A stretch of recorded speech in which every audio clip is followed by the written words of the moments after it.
Chapter 1. Stop explaining yourself. The moment you feel the need to justify your actions to someone else, you have already lost a portion of your power. Think about the last time you decided to make a change. Maybe you decided to wake up at 5 a.m., or you decided to cut out sugar, or you decided to start a business on the side. What was the first thing you did? For most people, the first move is to tell someone. We tell our spouse, our friends, or, worse, we post it on social media. We explain why we are doing it. We explain the benefits. We explain how this time, it's going to be different. Why do we do this? We do it because we are seeking social insurance. We want someone to tell us we are doing a good job before we've even started. But here is the cold truth. Discipline begins where explanations end. The energy leak. Every word you utter in defense of your goals is a leak in your engine. High-performance machines are sealed. They don't let steam escape. When you explain yourself, you are trying to convince others of a reality that doesn't exist yet. This creates a false sense of accomplishment. Your brain cannot distinguish between the good job you get for talking about the gym and the good job your body feels after going to the gym. Disciplined people understand that energy is a finite resource. If you spend your morning explaining your new productivity system to a coworker, you have less mental energy to actually execute that system. You are leaking the very fuel you need to succeed. Repeat this to yourself. Let it sink into the marrow of your bones. Silence is proof. If you are truly disciplined, you don't need to tell people you are disciplined. The results will eventually become so loud that your voice would only be a distraction. If you have to tell people you're working hard, you're probably not working hard enough. The trap of justification. We often feel the need to explain ourselves when we are doing something that goes against the grain. When you decline a drink at a party, or when you leave a social gathering early to work, people will ask why. The undisciplined person feels the need to give a speech. Oh, I'm trying to be more healthy. Or I have this big project and I really need to get ahead. By doing this, you are asking for their permission to be different. You are inviting them to debate your choices. The disciplined person simply says, I'm not drinking tonight, or it's time for me to go. No, because. No, I'm trying. No, I think. Silence is proof. When you stop explaining, you stop negotiating. When you stop negotiating, you become a person of ultimate agency. You are doing what you are doing because you said you would. That is the only reason required. Real-world example, the shadow worker. Consider two employees at the same firm. The first is the potential star. He talks about the books he's reading, the seminars he's attending, and the disruptive ideas he has for the company. He is well liked, but his output is average. He is addicted to the identity of being a high achiever. The second is the shadow worker. No one knows what books he's reading. No one knows what time he got to the office. He doesn't talk about his potential. But every quarter, his numbers are 20% higher than everyone else's. He doesn't announce his plans. He simply presents finished products. When the promotion comes, the potential star is shocked. He had so much potential. But the shadow worker had results. The shadow worker understood the fundamental law of the quiet path. If it needs explaining, it wasn't done yet. The silence protocol. To master this chapter, you must implement the silence protocol. For the next 30 days, I want you to adopt 3 rules. The no announcement rule. Whatever your biggest goal is right now, do not speak of it to a soul. Not your partner, not your best friend, not your followers. Work on it in total darkness. If people notice a change, let them wonder. The because I said so rule. When someone asks why you are changing a habit, do not provide a list of reasons. Give a short, factual statement. I don't do that anymore. If they push, smile and stay silent. The result-only communication. Only speak about a project once it is 100% completed. If it's 99% done, it still needs to be a secret. Remember, most people use talk as a substitute for action.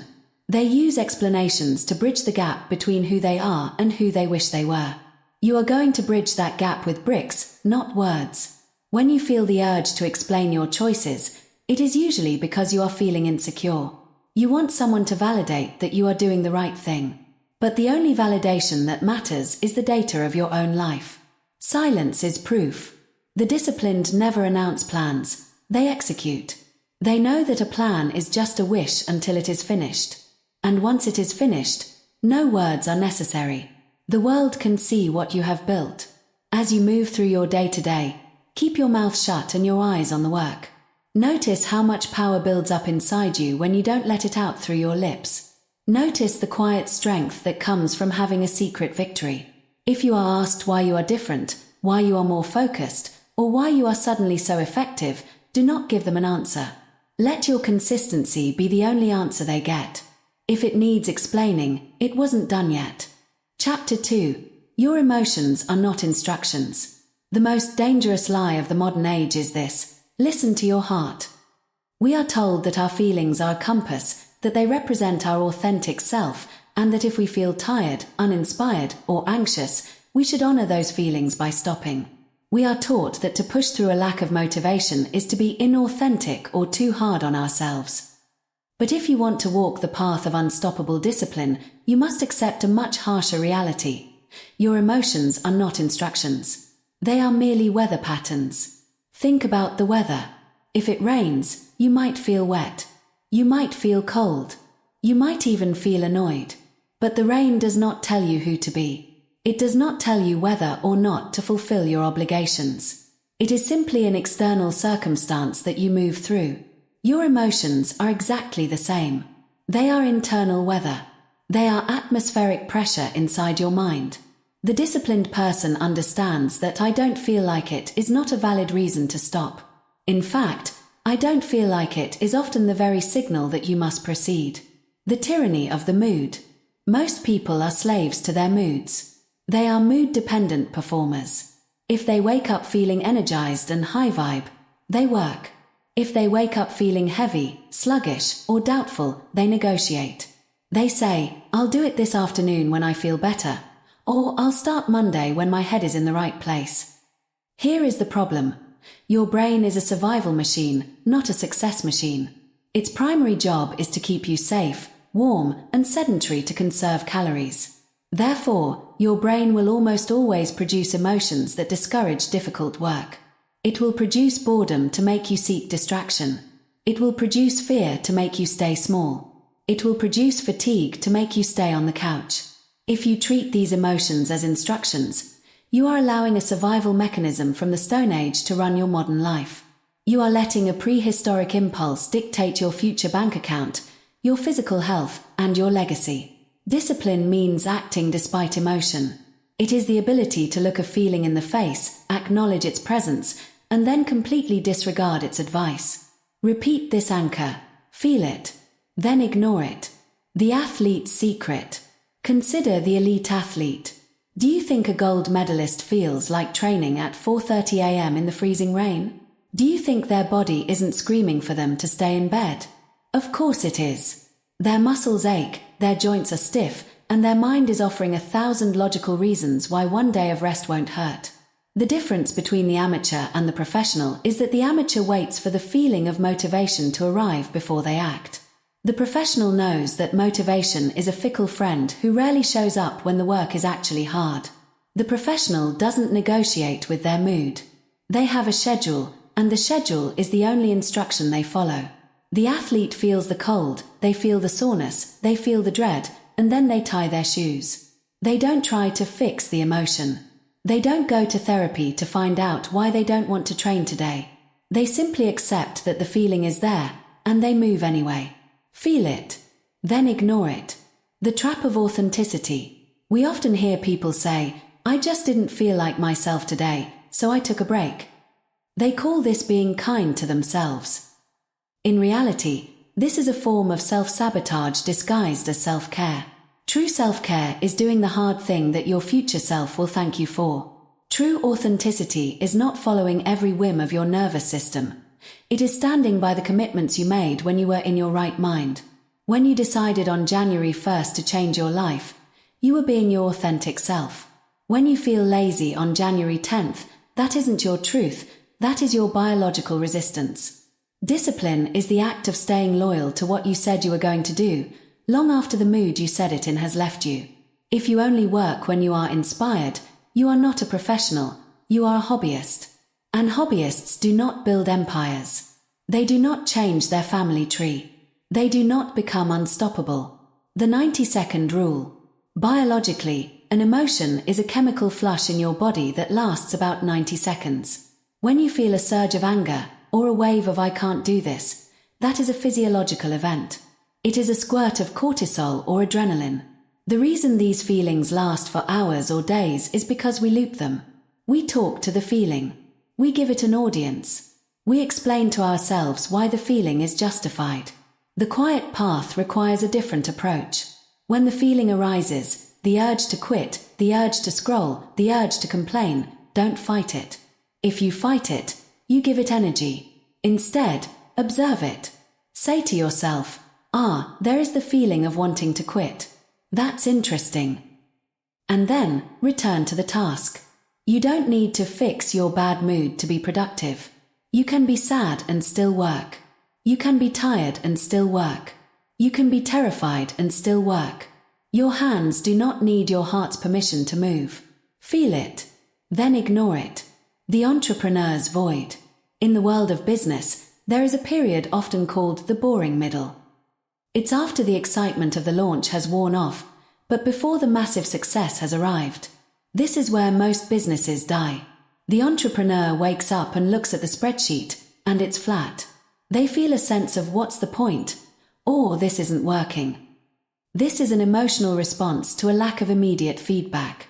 The undisciplined entrepreneur looks for a new idea. They chase a pivot because they want the feeling of excitement again. They are junkies for the new project high. The disciplined entrepreneur understands that their feelings about the business have nothing to do with the business's validity. They show up. They make the calls. They write the code. They do the boring, unsexy work while feeling bored and unsexy. They don't ask, "How do I feel about my work today?" They ask, "What is the work that needs to be done?" The anchor of action. Feelings are temporary. Consequences are permanent. If you eat the cake because you feel a craving, the craving disappears in 10 minutes, but the impact on your health lasts much longer. If you skip the workout because you feel tired, the tiredness might pass with a nap, but the weakness you've trained into your character stays. Every time you act against your emotions, you are performing a rep of discipline. You are teaching your brain that it is no longer the boss. You are building a firewall between your impulses and your actions. Eventually, a miraculous thing happens. When your brain realizes that its complaints, emotions, are being ignored, it stops complaining so loudly. You develop a reputation with yourself. You know that no matter what your mind screams, your body will execute. This is the birth of true self-trust. Practical application. The Mood-Independent Day. Starting tomorrow, I want you to practice mood indifference. When your alarm goes off, do not check in with yourself. Do not ask, "How did I sleep?" or "Do I feel rested?" The moment you ask those questions, you are inviting your emotions to give you instructions. Instead, get out of bed before your brain can even form a sentence. Throughout the day, when you hit a wall of resistance, use the repetition anchor. If you're at your desk and you feel the sudden urge to check your phone, feel it. Then ignore it. If you're at the gym and you want to skip the last set, feel it. Then ignore it. If you're about to have a difficult conversation and you feel the knot of anxiety in your stomach, feel it. Then ignore it. You are not a child. A child does what they feel like doing. An adult does what needs to be done. A disciplined person does what needs to be done, especially when they don't feel like doing it. The quiet path is silent because there is no internal argument. There is no shouting match between your goals and your whims. There is only the quiet, steady movement of someone who has realized that their feelings are just noise, and they have work to do. Feel it. Then ignore it. Your emotions are not instructions. They are just suggestions from a part of you that wants to stay small. Ignore the suggestion. Follow the path. Chapter 3. Comfort is the enemy wearing your face. We are the most comfortable humans to ever walk the earth. We have climate-controlled rooms, food delivered to our doors with the tap of a thumb, and endless entertainment designed to keep us sedated in high definition. On the surface, this looks like progress.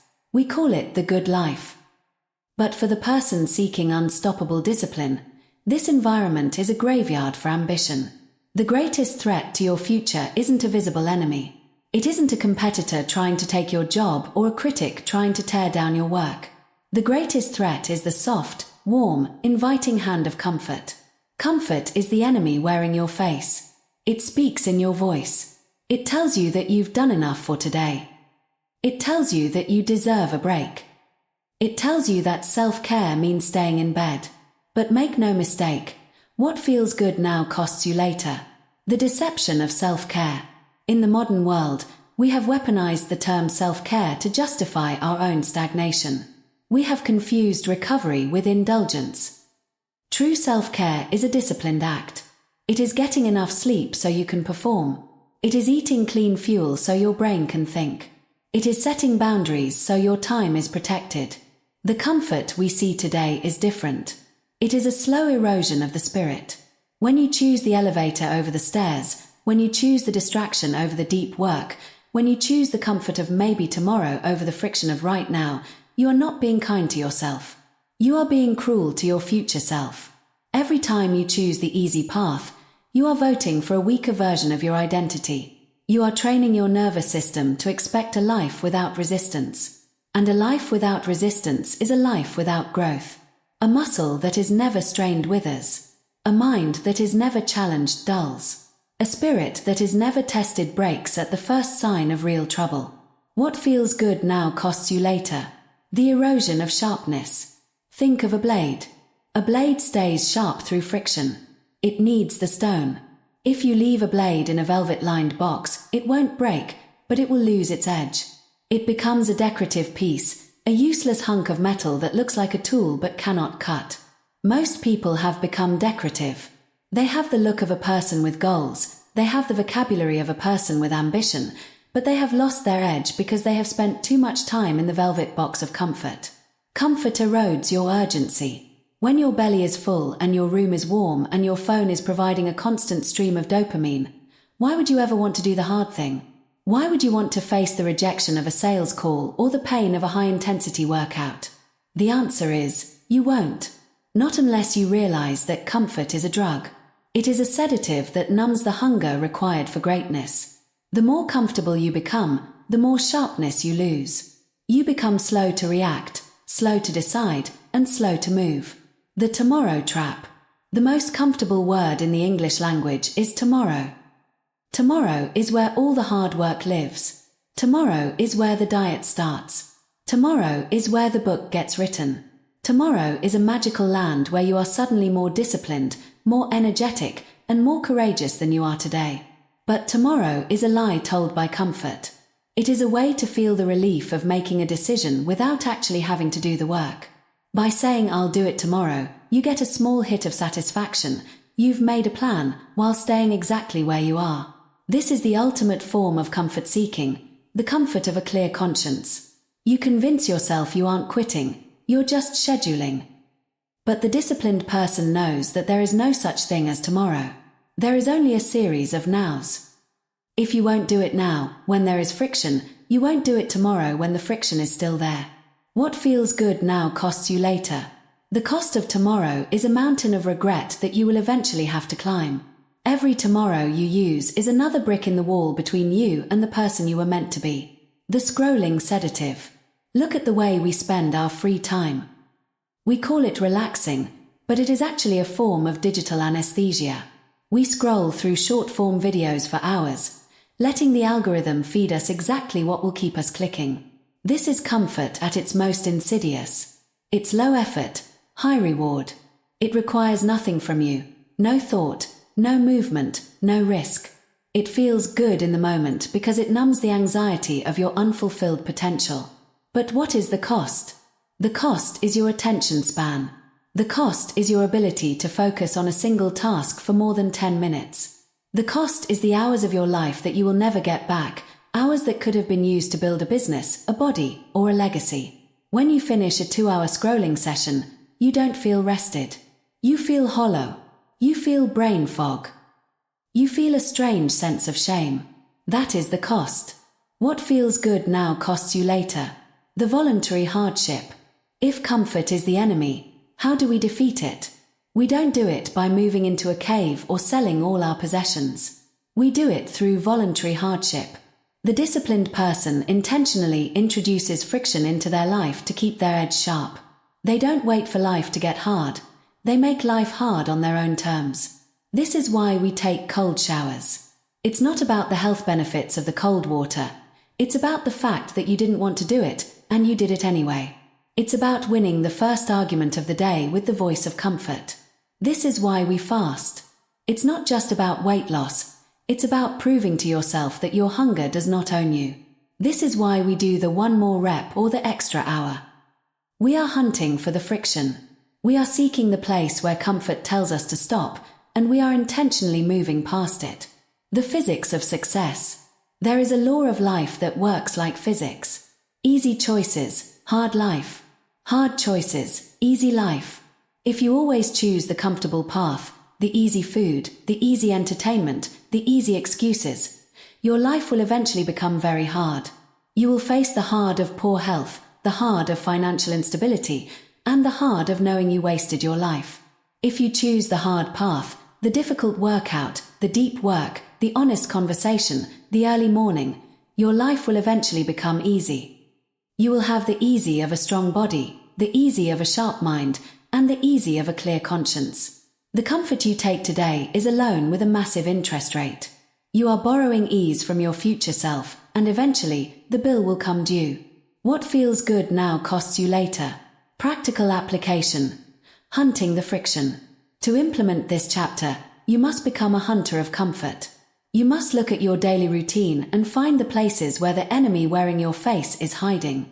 The immediate start.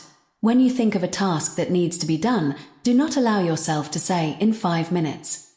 Move immediately. The 5-minute delay is comfort trying to get a foothold. The friction list. Identify 3 things in your life that are too easy. Maybe it's the way you order food, the way you wake up, or the way you use your phone. Introduce friction. Delete the app. Move the charger to another room. Make the easy thing hard to do. The deserve audit. Every time you tell yourself you deserve a break, ask yourself, have I earned this, or am I just avoiding the work? Most of the time, the break is just comfort in disguise. Discipline is not about being a monk. It is about being a warrior who knows that the most dangerous place to be is in a warm bed when there is a battle to be fought. The quiet path requires you to be uncomfortable. It requires you to be okay with the itch, the sweat, the boredom, and the strain. Because on the other side of that discomfort is a version of you that is unshakable. Stop looking for the easy way. The easy way is a trap. The easy way is for the people who want to be ordinary.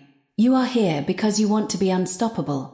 And being unstoppable begins the moment you stop listening to the voice of comfort and start listening to the voice of your potential. What feels good now costs you later. Chapter 4. Discipline is built when no one is watching. We live in the age of the audience. We have been conditioned to believe that if a moment wasn't captured, shared, and liked, it didn't truly happen.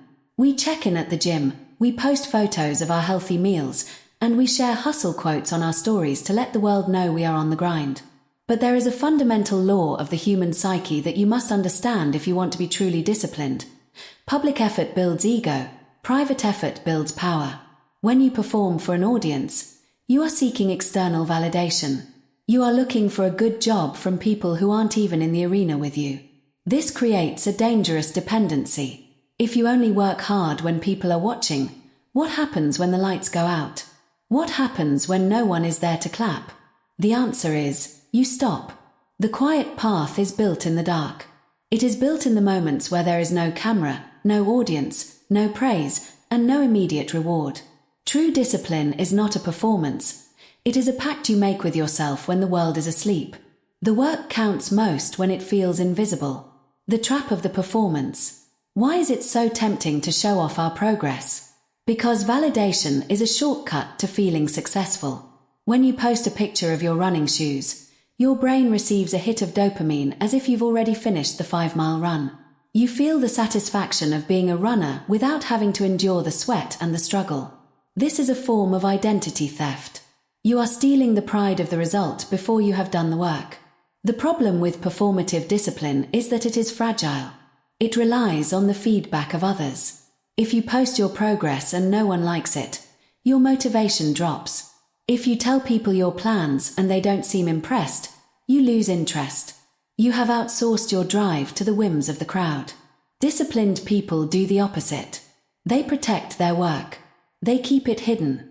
They know that every time they show someone their work in progress, they are bleeding out the internal pressure needed to finish it. Real growth happens in obscurity. It happens when you are a nobody working on a nothing that no one believes in. That is where the iron is forged. The integrity of the dark. The word integrity comes from the same root as integer, meaning a whole number. It means you are the same person in every situation. Most people are fractions. They are 100% committed when their boss is looking, 50% committed when their friends are around, and 0% committed when they are alone. They cut corners when no one is there to see the mess. They skip the last set of representatives. They leave the dishes in the sink. They scroll on their phones during work hours because no one will know. But you know, your subconscious mind is a recording device that never sleeps. It is always watching you. It is calculating your reputation with yourself. Every time you slack off because no one is watching, you are telling your subconscious, I am a person who only works for the sake of appearances. I am a person who cannot be trusted in the dark. This is why so many people have low self-esteem despite having success on paper. They know that their public image is a lie. They know that the work they are praised for was actually built on a foundation of shortcuts. The work counts most when it feels invisible. When you do the work in private, when you clean your room even though no one is visiting, when you finish the task to 100% even though 90% would have passed, when you train in the rain when no one is watching, you are building something far more valuable than a reputation. You are building self-trust. You are proving to yourself that you are the kind of person who does what is right, regardless of the audience. The iceberg of mastery. Think of mastery like an iceberg. The world only sees the tip, the overnight success, the championship win, the multimillion-dollar exit. They see the 10% that is above the water. But that 10% is supported by the 90% that is submerged in the dark. It is supported by the thousands of hours of silent study, the years of rejection, the early mornings, and the repetitive, boring, invisible labor that no one ever saw. If you try to build an iceberg with only the tip, it will capsize. It has no weight. It has no foundation. This is what happens to people who chase fame before they chase skill. They are top-heavy. They are easily knocked over by the first wave of criticism or failure. The disciplined person loves the submerged part of the iceberg. They find a strange, quiet joy in the work that no one sees. They realize that the invisible work is where the power is. When you are in the gym at 5 a.m. and the streets are empty, you are not just building muscle. You are building the knowledge that you have an edge over everyone else who is still sleeping. That secret edge becomes a source of immense confidence. You don't need to tell people you're a hard worker. You move through the world with the quiet gravity of someone who has done the invisible work. The work counts most when it feels invisible. Obscurity as a gift. Many people complain that they aren't being discovered or that they aren't getting the recognition they deserve. They want the spotlight now. But on the quiet path, we view obscurity as a gift. Obscurity is a shield. While you are invisible, you are free to fail. You are free to experiment. You are free to be bad until you are good. When the spotlight is on you, you have to be on. You have to perform. You have to maintain an image. But in the dark, you can be a student. You can focus entirely on the craft without the distraction of management or PR or expectations. Use your time in the shadows wisely. Don't rush to be seen. Instead, rush to be ready. The reason most people fail when they finally get their big break is that they spent their time in obscurity waiting to be seen, rather than preparing to be seen. They focused on the audience they didn't have, instead of the work they did have. The audience of one. To master this chapter, you must shift your perspective. You must begin to work for an audience of one. That audience is not God, or your parents, or your boss. That audience is the version of you that will exist 10 years from now. Imagine that future version of you is standing in the corner of the room, watching everything you do. They are watching to see if you are building them a solid foundation, or if you are leaving them a pile of debt and regret. When you feel like cutting a corner, look at that future version of yourself. When you feel like quitting because it's not a big deal, realize that it is a big deal to the person who has to live with the consequences. If you can learn to work for the respect of that one person, you will become unstoppable. Because while the public audience is fickle, they love you one day and forget you the next, your future self is always there. Their respect is the only currency that actually matters. Practical application: the silent win. Here is your challenge for this week. I want you to perform 3 silent wins every single day. A silent win is a disciplined action that is difficult, moves you closer to your goals, no one else will ever find out about. It could be doing an extra 20 minutes of research after everyone else has logged off. It could be doing a set of push-ups in your bedroom before you sleep.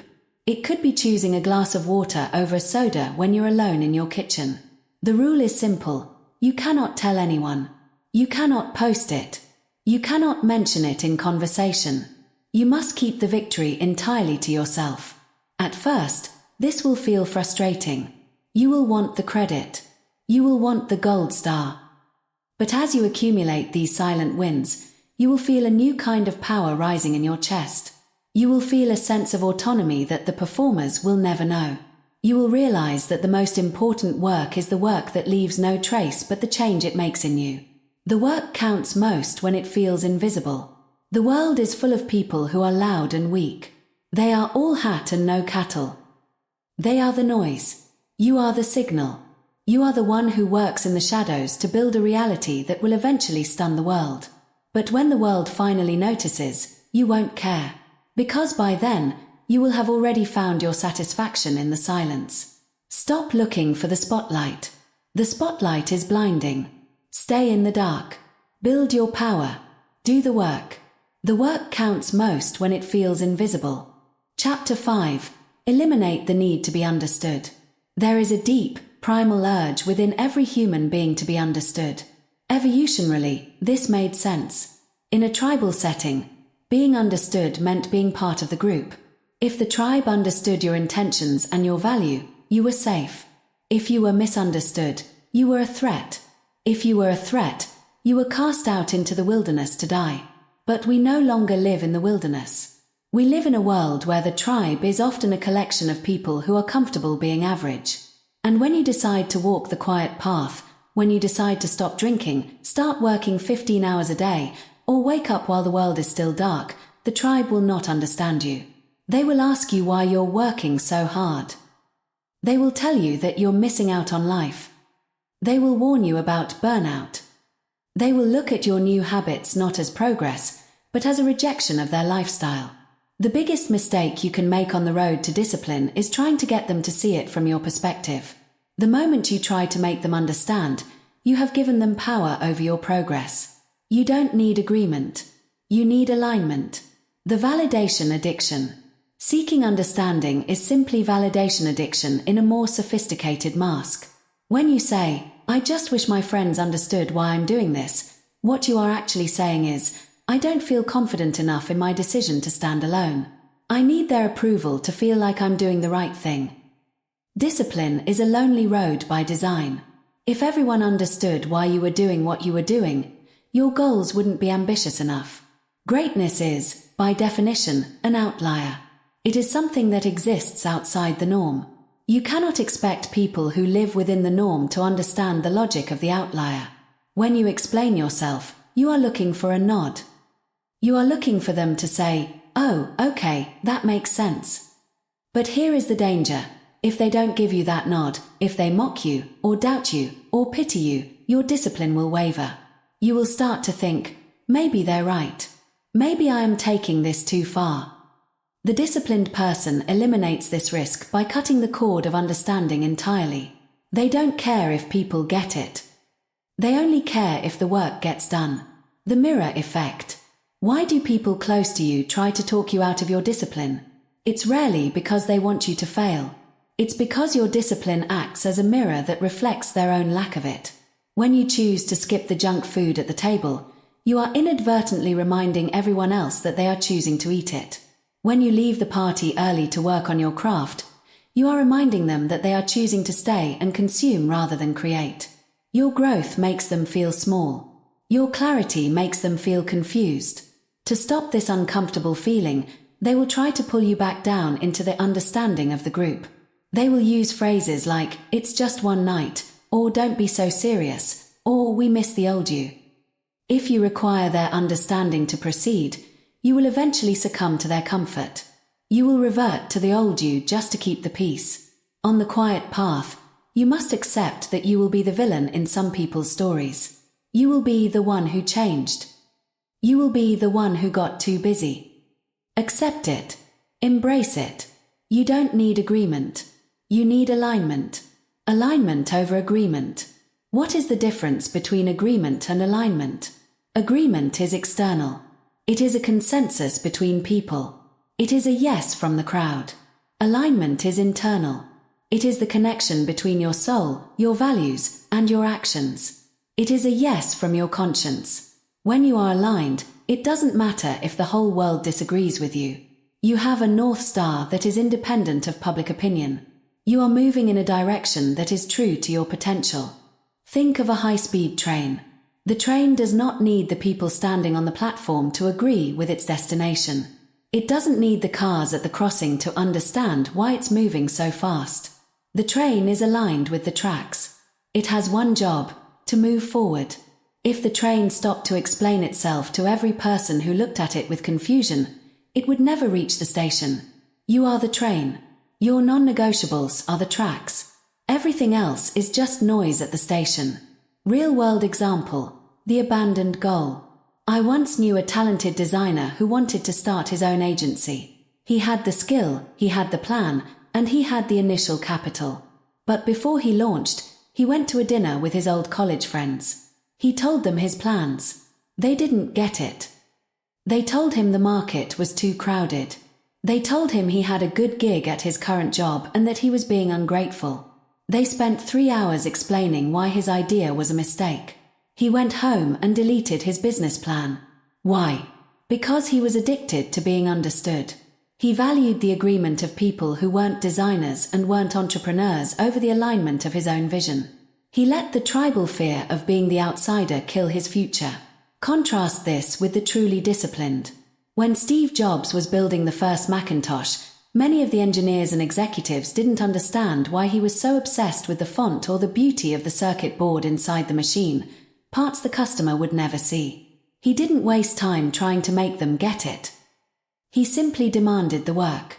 He was aligned with his vision of excellence, and the agreement of others was irrelevant. The power of being the outsider. There is a massive psychological advantage to being misunderstood.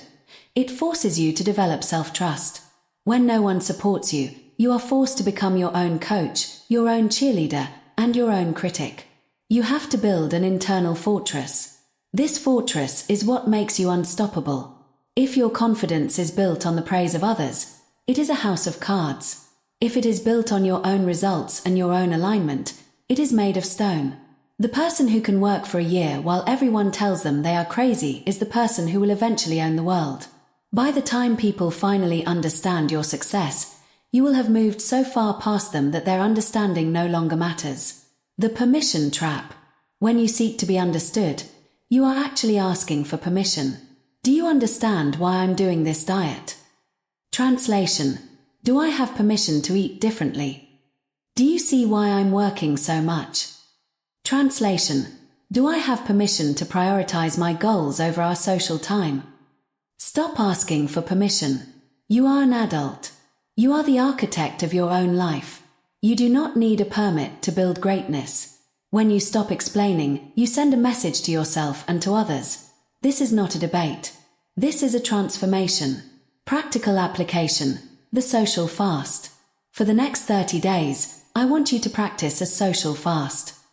Stop explaining the why. If someone notices you've changed a habit, like you're not drinking or you're waking up early, and they ask why, give a one-sentence answer that requires no follow-up. I've decided this is better for me. That's it. Do not elaborate. Do not try to convert them. Withdraw from the jury. When you are making a decision about your work or your health, do not bring it to the jury of your friends or family. Make the decision in silence. Execute the decision in silence. Identify your alignment. Write down your 3 most important North Star values. Example: financial freedom, physical strength, creative integrity. The next time you feel the sting of being misunderstood, look at that list. Ask yourself, am I aligned with these values? If the answer is yes, then the lack of agreement from others is a non-issue. You don't need agreement. You need alignment. Learn to be okay with people being wrong about you. Let them think you're boring. Let them think you're obsessed. Let them think you've changed. Their opinion has no bearing on your reality unless you invite it in. Walk your path quietly. The silence of the disciplined is much more powerful than the chatter of the understood. When you finally reach your destination, the results will do all the explaining you'll ever need. Chapter 6. Boredom is a test, not a problem. We are a species addicted to the new. We love the spark of a new project, the rush of a new relationship, and the honeymoon phase of a new habit. When we start something, our brains are flooded with dopamine. We feel inspired, energized, and alive. But then, the novelty wears off. The 3rd week of the diet isn't exciting, it's just hunger. The 4th month of the business isn't a thrill, it's just spreadsheets and customer service. The 100th hour of practicing a skill isn't a breakthrough, it's just repetitive motion. This is the point where most people quit. They mistake boredom for a lack of progress. They think that because they no longer feel the fire has gone out. They assume they've reached a dead end, so they abandon their current path to go find a new spark. But on the quiet path, we understand a fundamental truth about mastery. Boredom is a test, not a problem. In fact, boredom is the gatekeeper of greatness. It stands at the entrance to the elite levels of any discipline and asks one question: do you want the result, or do you just want the entertainment? Boredom means you're close. The myth of constant inspiration. We have been sold a cinematic version of success. In the movies, the training montage lasts 3 minutes. It's set to upbeat music, and by the end, the protagonist is a master. In reality, the montage lasts 10 years, and there is no music. It is silent, repetitive, and incredibly dull. The greatest performers in the world are not people who have more passion than you. They are people who have a higher tolerance for the monotonous. Mastery is the ability to do the same boring basics with a higher level of precision than anyone else. A world-class violinist doesn't spend their day playing complex, soaring concertos. They spend hours playing single notes and scales to ensure their intonation is perfect. A professional basketball player doesn't just play games. They shoot the same free throw 1,000 times until the movement is baked into their nervous system. If you are waiting for inspiration to strike before you do your work, you are a tourist in your own life. The professional knows that the work is the same whether you are inspired or bored. The standard does not change based on your level of entertainment. The dopamine trap. We live in a newness economy. Every app on your phone is designed to keep you from ever being bored. If you feel a microsecond of dullness, you can swipe and see something new.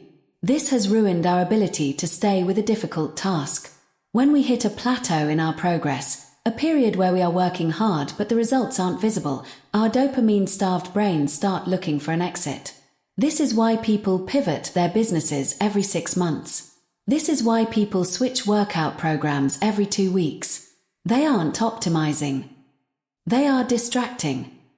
They are trying to escape the discomfort of the plateau. But the plateau is where the real transformation happens. It's where your character is tested. It's where you prove that you are not just a fair-weather achiever. When you feel that itch to do something else, to check your phone, to start a new hobby, to change your strategy, stop. Realize that the itch is a sign that you have reached the boredom gate.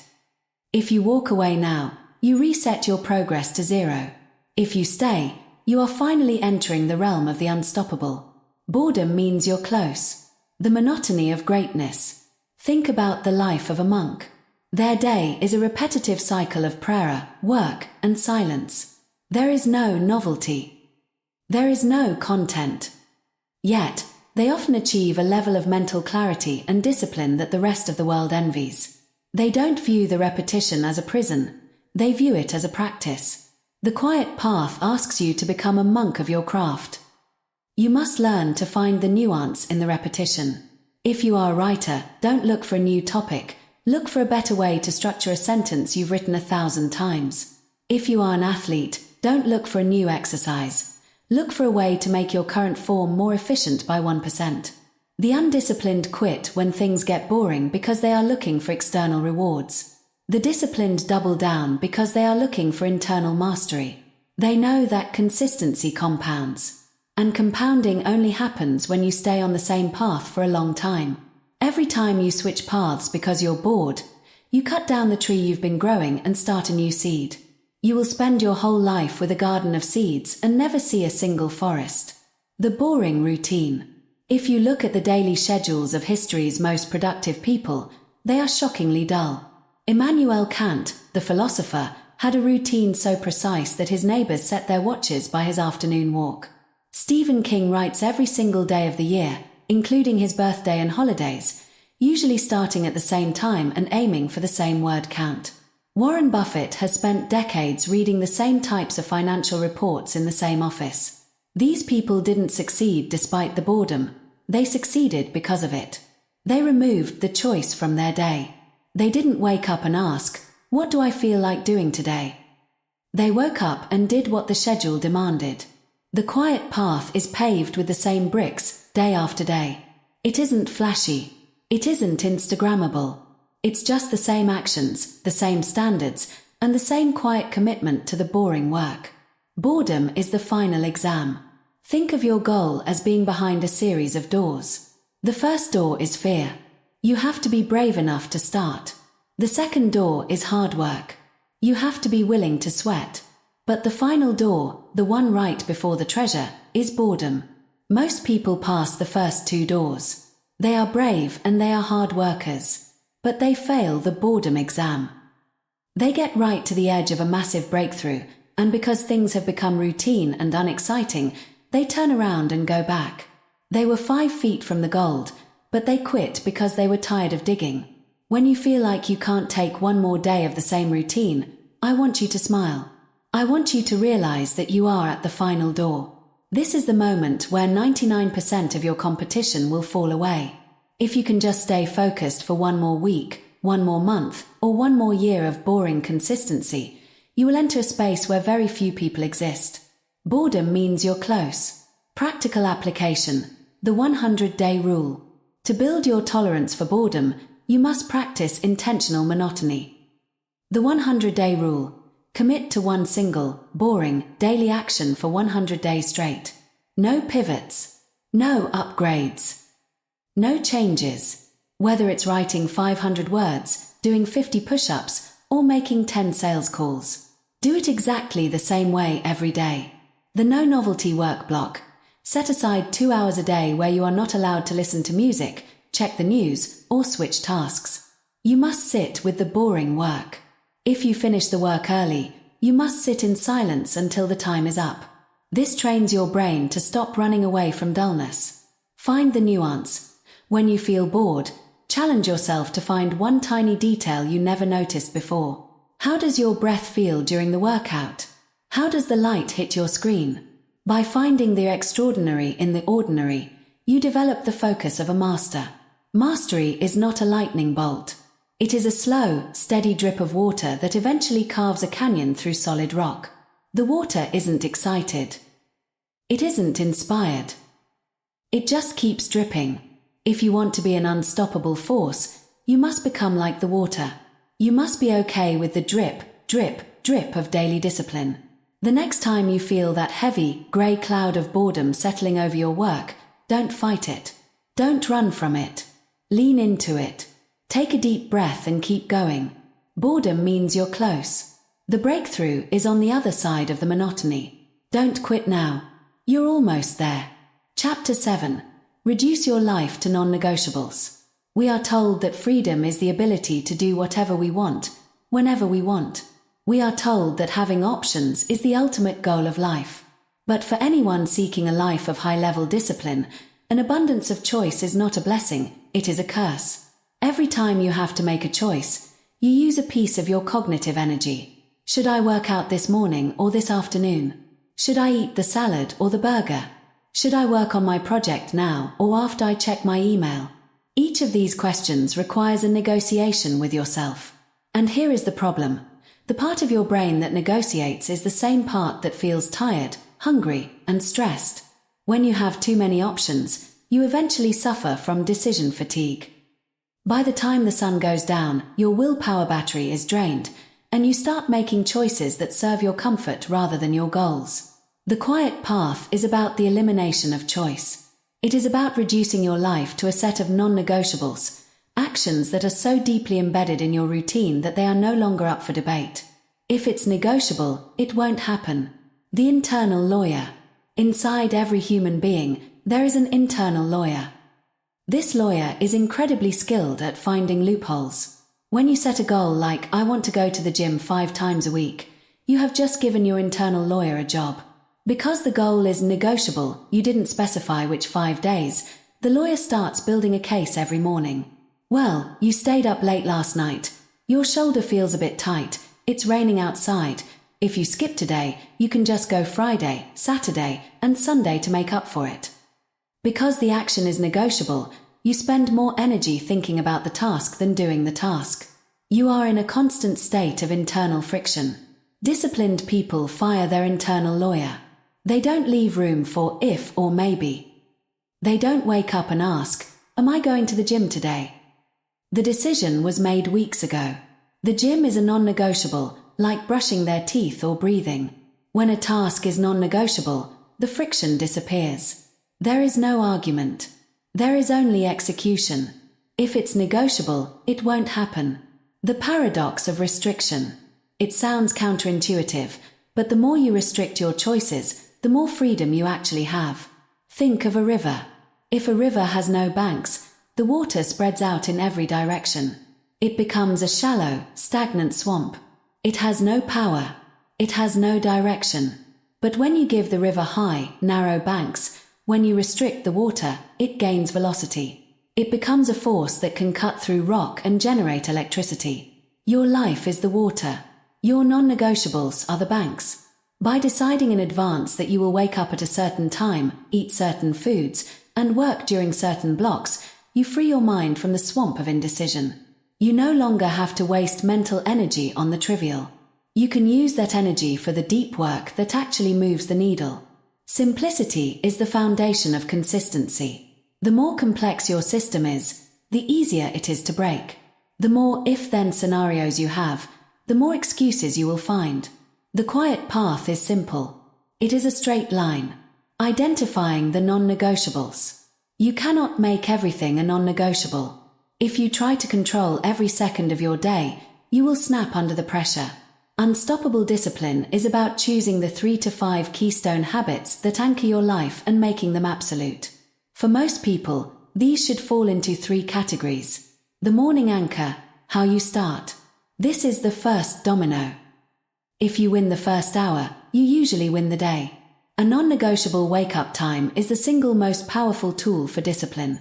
The work block, a fixed window of time where you do your most difficult task. No meetings, no phones, no interruptions. It is a sacred space. The physical standard, a commitment to movement that does not depend on the weather, your mood, or your schedule. Once these are set, they are no longer goals. They are standards. A goal is something you are trying to reach. A standard is something you live by. You can fail at a goal, but you are your standards. When you tell yourself, I'm the kind of person who never misses a Monday workout, that is a non-negotiable standard. It's part of your identity. The price of admission. Think of your non-negotiables as the price of admission for the life you want. If you want $1 million business, the price of admission is 4 hours of focused work every day. If you want a world-class physique, the price of admission is strict nutrition and intense training. Most people want the show, but they don't want to pay the price. They try to negotiate the ticket down. They want the results for 50% of the effort. But the universe doesn't take coupons. The price is fixed. When you treat your habits as non-negotiable, you stop trying to bargain with your potential. You simply pay the price every day, quietly and without complaint. If it's negotiable, it won't happen. Eliminating decision fatigue. Look at the most successful people in history. Many of them adopted uniforms, wearing the same style of clothing every day. Steve Jobs had the black turtleneck. Mark Zuckerberg has the grey t-shirt. Barack Obama only wore blue or grey suits. Why? It wasn't because they didn't have style. It was because they knew that choosing what to wear was a negotiation they didn't want to have. They wanted to save every ounce of decision-making power for the work that mattered. You must apply this uniform logic to your entire life. Eat the same breakfast and lunch. Eliminate food negotiation. Work at the same desk at the same time. Eliminate environment negotiation. Follow the same evening wind down. Eliminate sleep negotiation. By automating the low-value parts of your life, you create a vacuum that your discipline will naturally fill. You stop being a person who tries to be productive and you become a person who is productive by default. What happens when life interferes? The biggest test of a non-negotiable is when things go wrong. The negotiable person says, "My flight was delayed and I didn't get to the hotel until midnight, so I'll skip my workout today. I have an excuse." The non-negotiable person says, "My flight was delayed. I am tired. But I am a person who moves every day. I will do 10 minutes of air squats and push-ups in this hotel room before I sleep." It's not about the intensity, it's about the integrity of the chain. When you honor a non-negotiable during a crisis, you send a powerful signal to your brain. You are saying, "My commitments are stronger than my circumstances." This builds a level of unstoppable confidence that no amount of success can buy. You know that you can trust yourself when the world gets messy. Practical application. The rule of 3. To master this chapter, you must simplify your contract with yourself. Define your 3. Choose 3 actions that will be your non-negotiables for the next 90 days. Be specific. Not "I will work out," but "I will move my body for 30 minutes at 6 a.m. The no matter what clause. For these 3 things, there are no excuses. Not unless I'm tired, not unless I'm traveling, not unless I'm busy. If you are alive, you do them. Audit your options. Look at your day and find one area where you have too many choices. Is it your diet? Your social life? Your morning routine? Narrow it down. Choose a default and stick to it. Remember, the more you have to think about your discipline, the less discipline you actually have. True discipline is a habit that has become so routine it feels like a reflex. Stop negotiating with yourself. You are not a lawyer, you are a builder. You are building a life that is unshakable, and you cannot build on a foundation of maybe. If it's negotiable, it won't happen. Close the door on the options. Lock the internal lawyer in the basement. Choose your path, set your standards, and let the rest of the world waste their energy on deciding. You have already decided. Now, all that's left is to move. Chapter 8. Learn to disappoint others quickly. We have been conditioned from birth to be good people.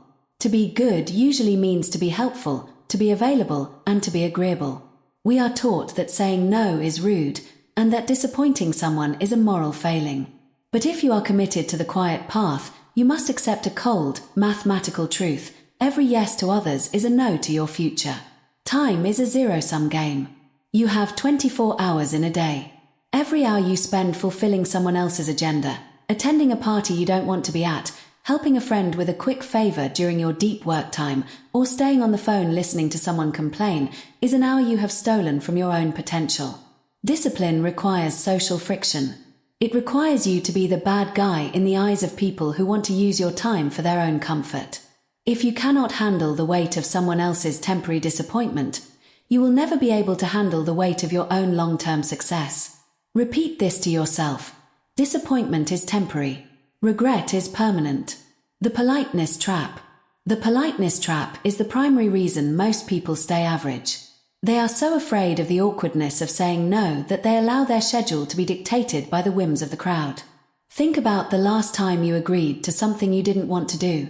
Why did you say yes? It wasn't because you had the time.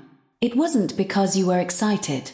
You said yes because you wanted to avoid the 5 seconds of discomfort that comes with saying, "I can't make it."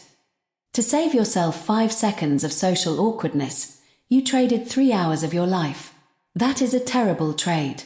The disciplined person realizes that they are not responsible for other people's emotional reactions. If someone is disappointed that you chose your work over their happy hour, that is their burden to carry, not yours. Your only responsibility is to the mission you have set for yourself. The social friction of change. When you start to become more disciplined, you will experience what I call social friction. As you stop explaining yourself, Chapter 1, and start following your non-negotiables, Chapter 7, the people around you will feel a shift. They will feel the quiet path you are walking, and it will make them uncomfortable. They will try to pull you back. They will invite you to things they know you've stopped doing. They will ask for favors they know you don't have time for. This is often a subconscious test. They want to see if your new discipline is real or just a phase. If you cave, if you say just this once, you have failed the test. You have shown them that your goals are negotiable. You have shown them that their disappointment is a weapon they can use to control you. But if you disappoint them quickly and firmly, something interesting happens. At first, there is friction. They might be annoyed. They might call you obsessed. But over time, their annoyance turns into a strange kind of respect. They stop asking. They begin to protect your time for you. They say, "Don't bother asking him, he's working." By disappointing them quickly, you have trained them to respect your boundaries. Disappointment is temporary. Regret is permanent. The crab in the bucket syndrome. There is an old analogy about a bucket of crabs. If you put 1 crab in a bucket, it will easily crawl out. But if you put 10 crabs in a bucket, and one tries to climb out, the others will reach up and pull it back down. Humans are the same. When you try to climb out of the bucket of average habits, the people still in the bucket will try to pull you back. They don't do it because they hate you. They do it because your escape reminds them that they are still trapped. If you want to get out of the bucket, you have to be willing to kick some claws. You have to be willing to let those other crabs be disappointed. You cannot climb while carrying the weight of everyone else's expectations. Short-term approval versus long-term respect. There is a fundamental difference between being liked and being respected. If you want to be liked, say yes to everyone. Be the person everyone can call for a favor. Be the one who shows up to every event. You will be very popular, and you will be very mediocre. You will be liked for your usefulness to others, but you will not be respected for your power. If you want to be respected, you must be willing to be disliked in the short term. Respect is earned through the ruthless prioritization of your values. When people see that you are willing to say no to a social invitation because you have a commitment to your craft, they might be disappointed, but they are also witnessing a person of high character. They are seeing someone who cannot be bought or swayed. In the long run, the people who were disappointed by your no will be the ones coming to you for advice when you have achieved the success they only talked about. The art of the clean no. How do you disappoint others quickly? You use the clean no. A clean no is a refusal that is polite, firm, and, most importantly, lacks an explanation. "I can't make it tonight. I'm not taking on any new projects right now. That doesn't work for me." The moment you add "because," you have opened a negotiation. If you say, "I can't make it because I'm tired," they will say, "Oh, come on, you can sleep tomorrow." If you say, "I can't help because I'm busy," they will say, "It'll only take 5 minutes." When you give a reason, you are inviting them to solve your problem so you can say yes. But when you give a clean no, there is nothing for them to solve. Disappoint them fast. Don't let the maybe linger. A maybe is just a no that you didn't have the courage to say yet. It wastes your mental energy and it wastes their time. Disappointment is temporary. Regret is permanent. The ghost of your potential. Imagine you are at the end of your life.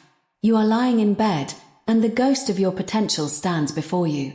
This ghost represents the person you could have been. They have the body you could have had, the business you could have built, and the impact you could have made. And they look at you and say, "I came to you, but you were too busy making sure your friends weren't disappointed." I offered you greatness, but you traded it for the approval of people who didn't even matter to your mission.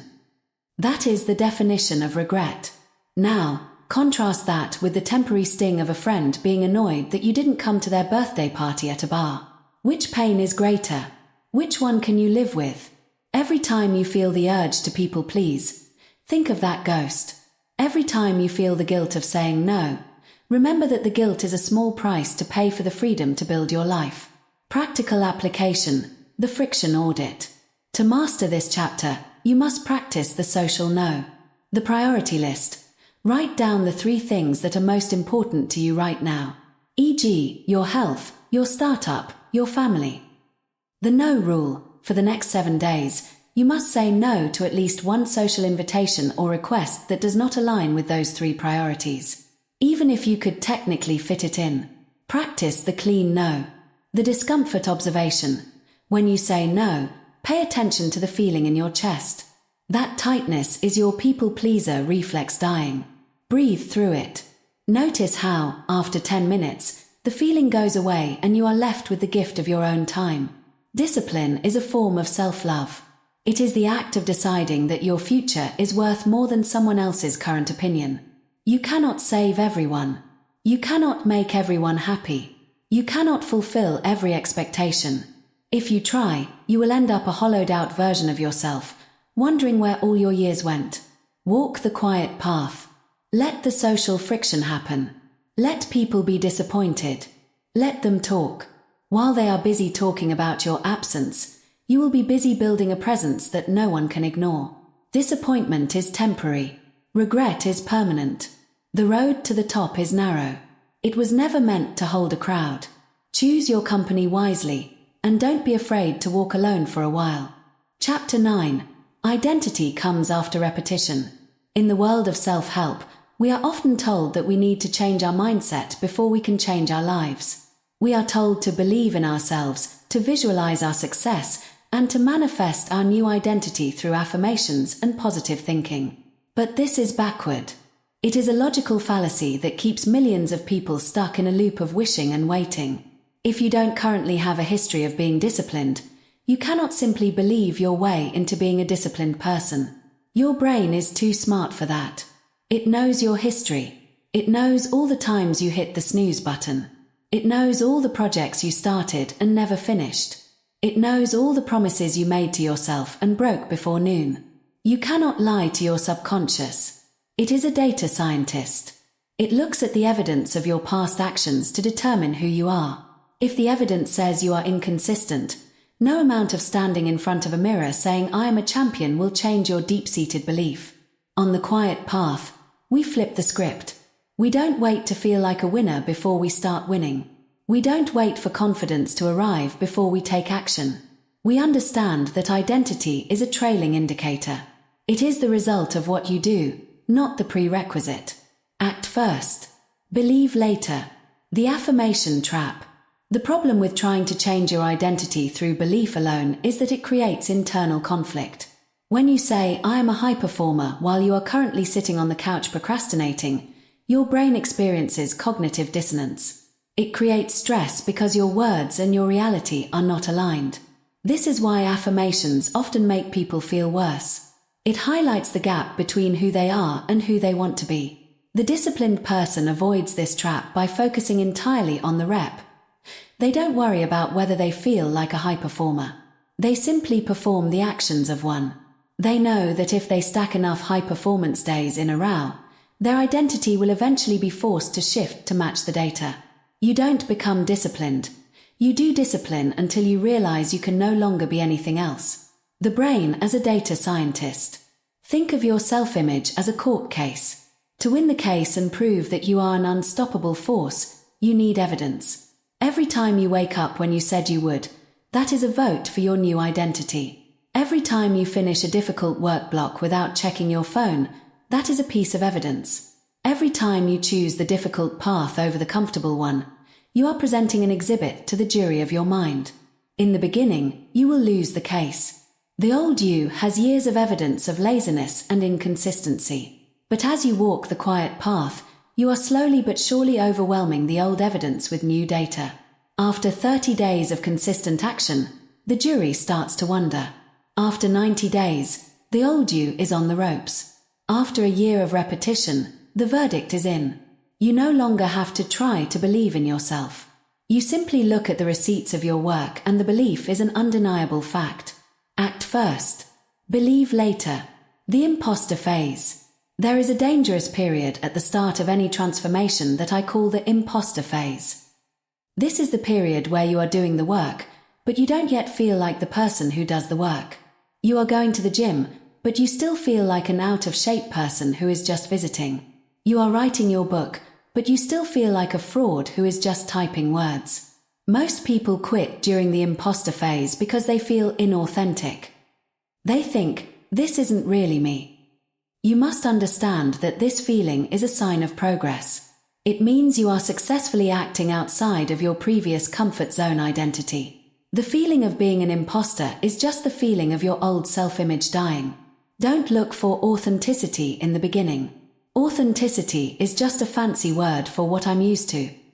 If you want to change, you must be willing to be inauthentic for a while. You must be willing to act like the person you want to become until the new you becomes the old you. Confidence is not a gift. It is a side effect of competence. And competence is the result of repetition. The doubt-action loop. Doubt is a form of mental paralysis. When you ask yourself, can I really do this? Do I have what it takes? You are inviting your mind to search for reasons why you can't. The quiet path solves this by removing the question entirely. We don't ask if we can do it. We just do the next rep. When you feel doubt rising, do not try to think your way out of it. You cannot defeat a thought with another thought. You can only defeat a thought with an action. If you doubt your ability to be a writer, write a sentence. If you doubt your ability to be fit, do 10 push-ups. If you doubt your ability to be a leader, make a decision. The action kills the doubt because it provides immediate, physical evidence to the contrary. The moment you move, the doubt loses its power. Act first. Believe later. The power of small wins. Because identity follows repetition, the scale of the action matters less than the consistency of the action. If you want to become a disciplined person, it is better to do 10 minutes of work every single day for a month than to do 15 hours of work in a single weekend. Why? Because the 15-hour weekend only gives your brain one data point. It's an outlier. But the 10-minute daily habit gives your brain 30 data points. It creates a pattern. And your brain is a pattern recognition machine. Small, repetitive actions are the nanobots of identity change. They quietly rewrite your self-image from the inside out. They don't require massive amounts of motivation, so they are harder to skip. And because they are hard to skip, they are easy to repeat. Success is not a one-time event. It is a collection of small wins that eventually become an avalanche. The as-if protocol. To master this chapter, you must adopt the as-if protocol. When you are faced with a choice, do not ask, what do I want to do? The old you will always choose comfort. Instead, ask, what would the person I am becoming do in this situation? As if I were a world-class athlete, would I eat this? As if I were a CEO, would I spend my morning like this? As if I were the most disciplined version of myself, would I hit snooze? And then, and this is the key, do the action even if you don't believe in it. You don't have to believe that you're a CEO to act like one for the next 60 minutes. You don't have to believe you're an athlete to lift that weight. You just have to perform the mechanics. The belief is a passenger. The action is the driver. Let the passenger scream and complain in the back seat. As long as the driver keeps the car on the road, you will reach the destination. Practical application. The identity audit. For the next 2 weeks, I want you to focus on accumulated evidence. The identity receipt. Buy a small notebook. Every time you complete a disciplined action that aligns with the person you want to be, write it down. Just a one-sentence receipt.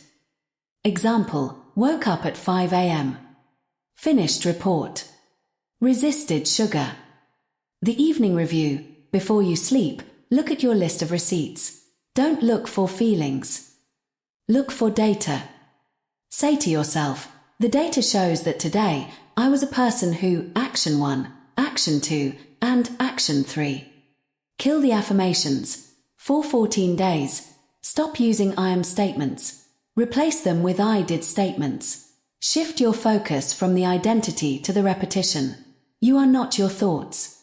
You are not your intentions. You are not your potential. You are the sum total of your repetitions. If you want to be unstoppable, stop trying to convince yourself that you are.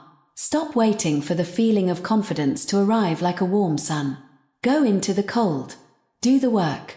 Put in the representatives.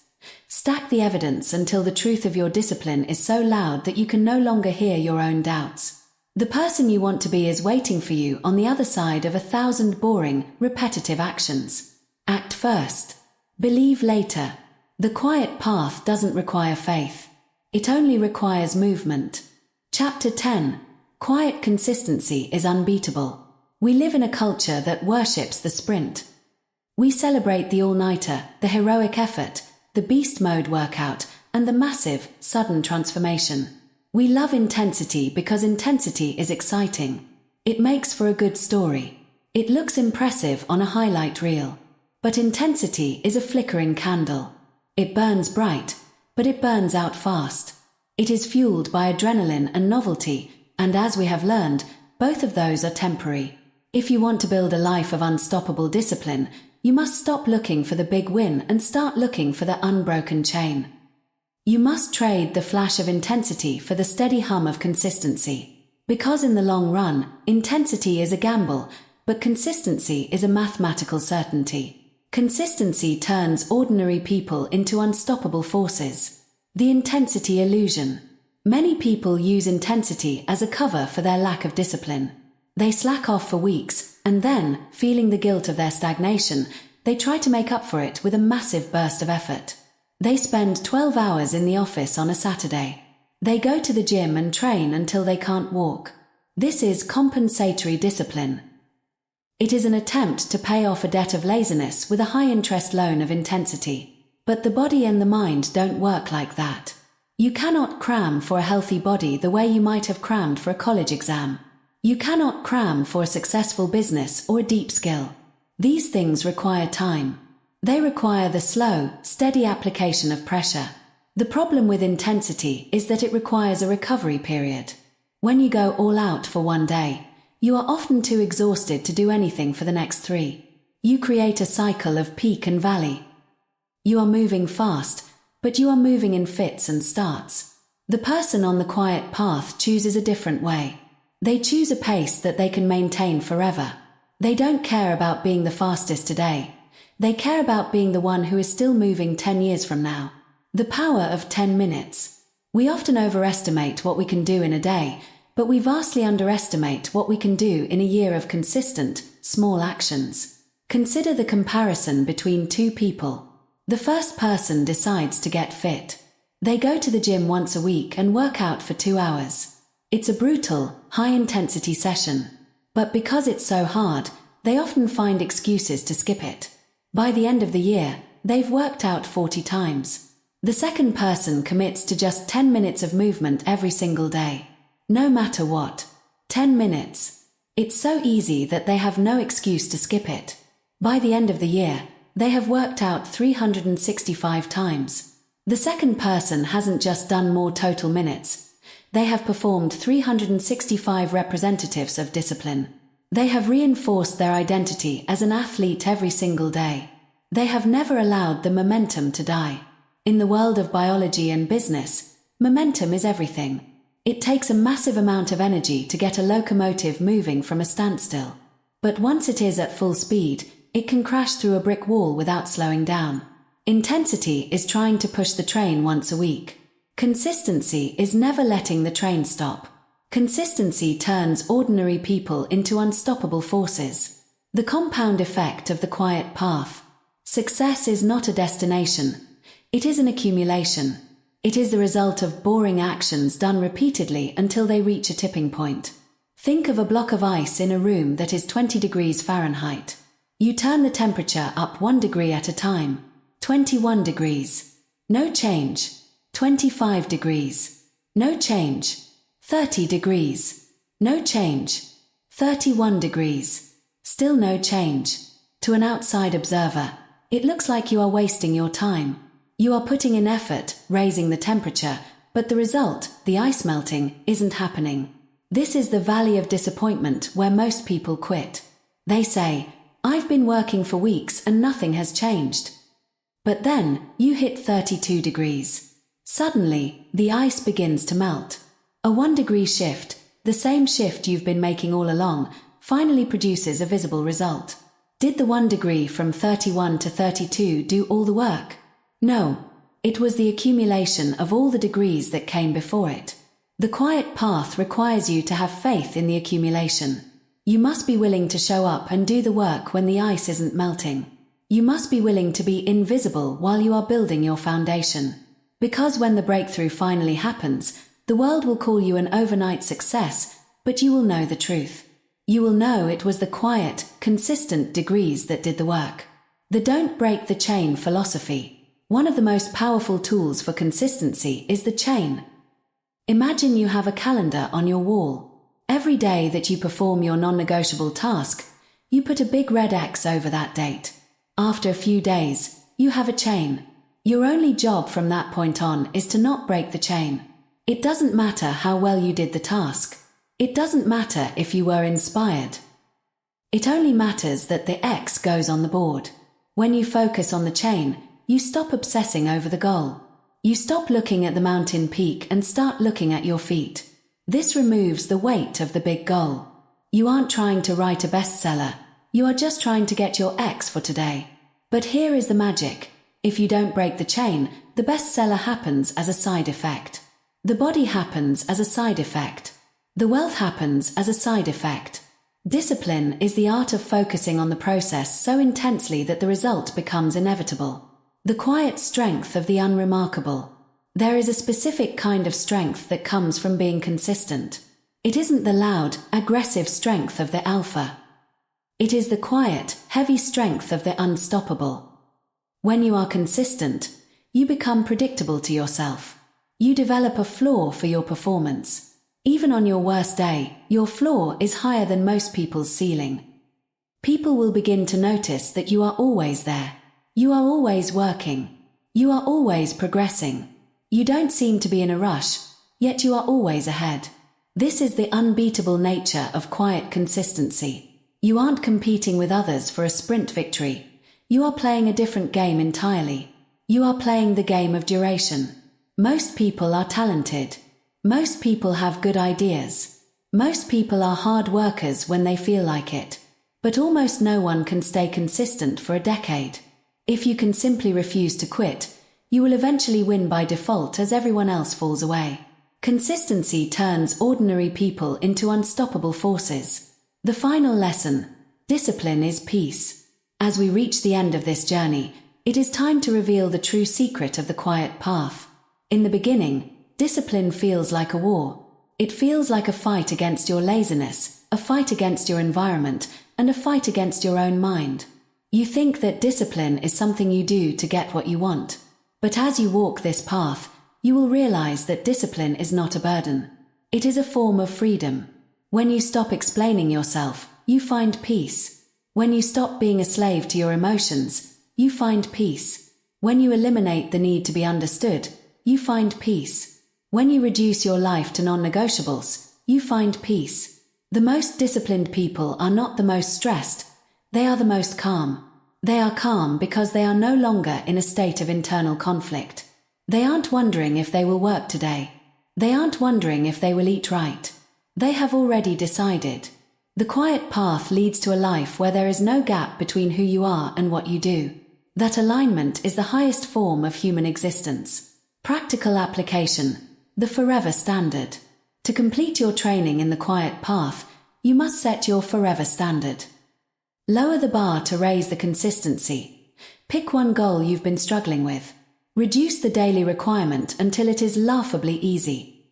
If your goal was an hour of reading, make it 5 minutes. If it was an hour of coding, make it 1 function. The never miss twice rule: life will happen. You will get sick. You will have emergencies.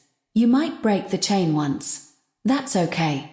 but you must never, ever miss twice. The first miss is an accident. The second miss is the start of a new, bad habit. Get back on the path immediately. The 10-year perspective. Before you start any new habit, ask yourself, can I see myself doing this for the next 10 years? If the answer is no, simplify the habit until the answer is yes. Conclusion. The unstoppable force. You are now in possession of a blueprint that 99% of the world will never follow. They will continue to chase intensity. They will continue to seek validation. They will continue to wait for the perfect feeling before they act. Let them. Your path is the quiet path. You will move through the world with silence as your proof. You will let your results do the talking. You will treat your emotions as weather and your comfort as an enemy. You will build your power in the dark and stay aligned when no one understands. And one day, you will look back and realize that you aren't the person you used to be. You will realize that through the simple, boring, repetitive act of showing up, you have transformed yourself into something unshakable. The world cannot stop a person who refuses to stop themselves. Consistency turns ordinary people into unstoppable forces. Now, go. The world is loud, but your path is quiet. The work is waiting. Don't explain it. Don't announce it. Just execute.